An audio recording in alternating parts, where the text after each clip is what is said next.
To connect MetaTrader 5 with Exness, start by opening your MetaTrader 5 platform and clicking on File, then log in to Trade Account. Enter your Exness account number and password.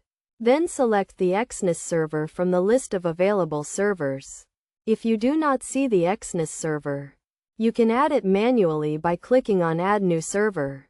Then type in the Exness server name and tick the Add button. The Exness server name can be found on the Exness website or by contacting their support team. Once you have selected the Exness server, click on the Login button to connect to your account. If your login credentials are correct, you will be connected to your Exness account and you can start trading. To confirm that you are connected, check the bottom right corner of the MetaTrader 5 platform, where it should display your account number and the Exness server name. You can also check your account balance and trading history to ensure that everything is in order.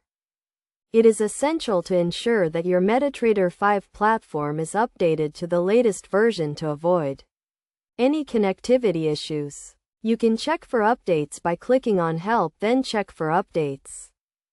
By following these steps, you can easily connect your MetaTrader 5 platform with your Exness account and start trading. Remember to always keep your login credentials safe and secure to avoid any unauthorized access to your account.